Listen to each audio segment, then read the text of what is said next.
5 News at 6 starts now. The man accused of killing 2 people at Devil's Den State Park in this past summer back in court today.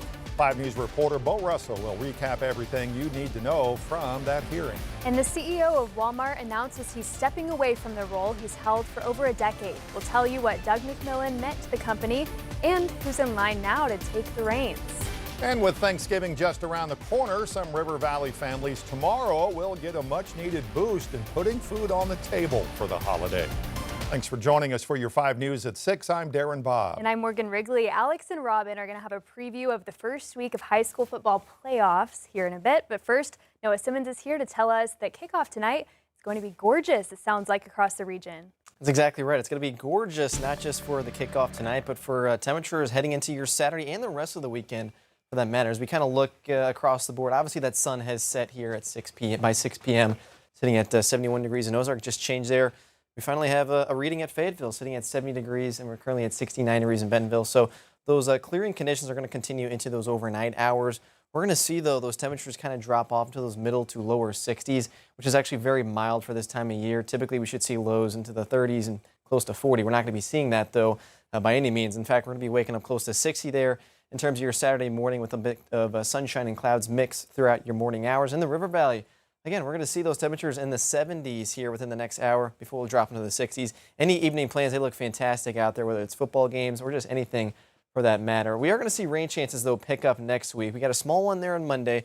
Tuesday looks mainly dry, but Wednesday and Thursday, that's what we're really looking for in terms of our next potent system going to moving in. We're going to talk about that, though, in that full forecast just ahead. All right, Noah, thanks. In continuing coverage, prosecutors say they are taking every step with care in the case against the man facing 2 capital murder charges in connection to the deaths of 2 hikers at Devil's Den State Park. 5 News has been bringing you extensive coverage since that random attack in July. Today, 5 News reporter Beau Russell was in the courtroom as that suspect went before a judge. From how McGann was led into the courthouse this morning to how evidence is handled, the high-profile nature of this case is shaping how attorneys approach every hearing. Now, this morning, police staged a false flag operation, distracting reporters and photographers at the main entrance to the courthouse as McGann, he was being let in through a back door. Police say this was an order from Judge Joanna Taylor, who has taken extra steps at every turn to ensure privacy around this case.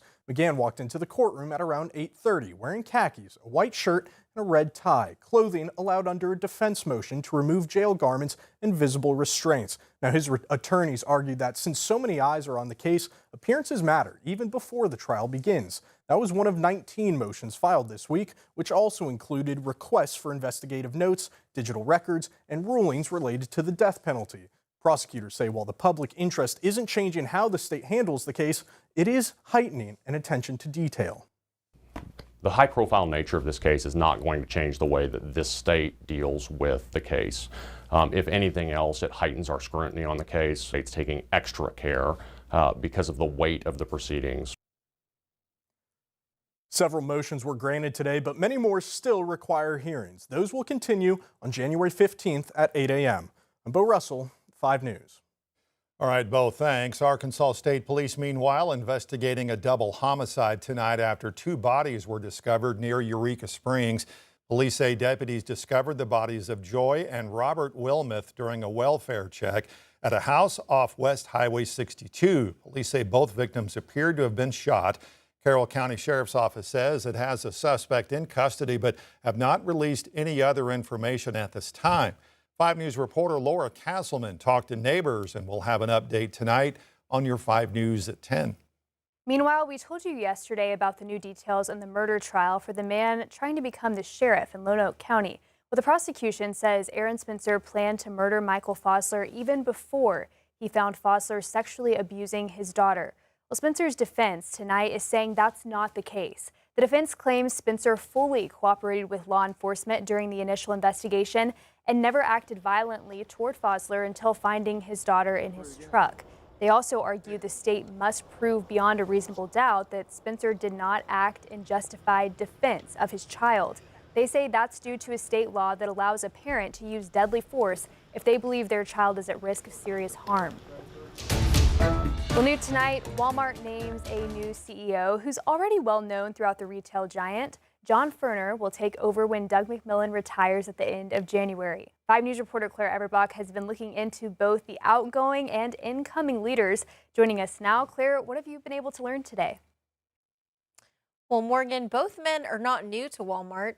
Doug McMillon has held the position of CEO since 2014, and John Furner has been with the Bentonville-based company for more than 30 years. Today, I got a closer look at their backgrounds and impact. Born in Memphis, Doug McMillon attended the Sam Walton College of Business at the University of Arkansas. CBS reports during his tenure, Walmart's annual revenue grew from just under $486 billion to more than $680 billion. He also oversaw major tech investments, including e-commerce, AI, and automation, while raising wages and benefits for Walmart's more than 2 million associates worldwide. Today, our team is comprised of 2.1 million people around the world. We're united by our purpose, our values, our culture to help make lives better. We make the impossible. John Furner is Walmart's new CEO. He's led Walmart's U.S. division since 2019, overseeing more than 4,600 stores. He's an Arkansas native, born in Jacksonville, and attended Rogers High School. He's also a Sam M. Walton College of Business alum. And after working with Furner for more than 2 decades, McMillon said he is, quote, uniquely capable of leading the company through its AI-driven future. Like many companies all across the United States, we've been on a journey and we continue to be on a journey.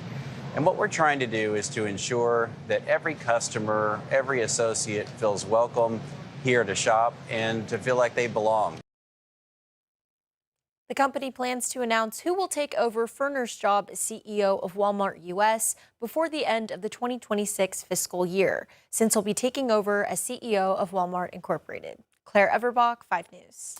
All right, Claire, thanks. In other business news, Little Rock-based Dillard saw a record increase in its stock after better than expected Q3 earnings announced this week. Our partners at Arkansas Business say the department store chain saw an income increase of more than 4% since last year.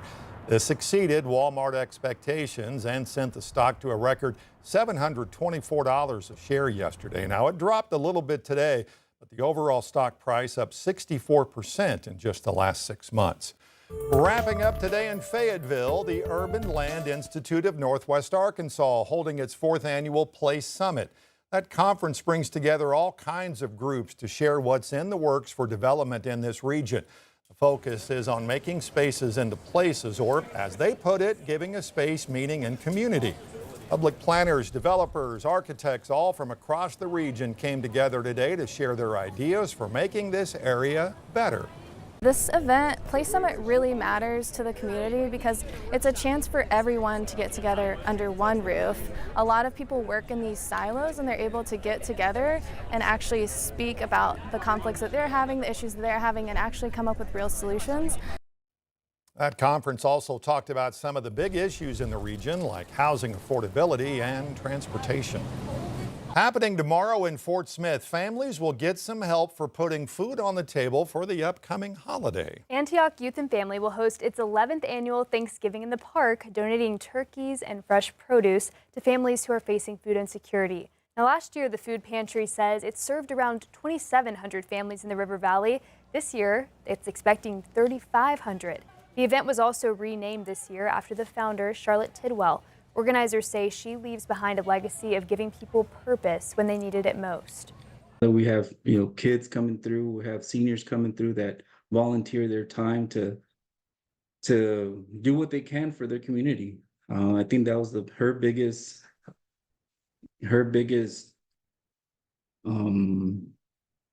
example was to give purpose to anybody and everybody. Now, traffic will be redirected tomorrow at K. Rogers Park. Cars will enter through on Midland Boulevard and exit onto North 50th Street.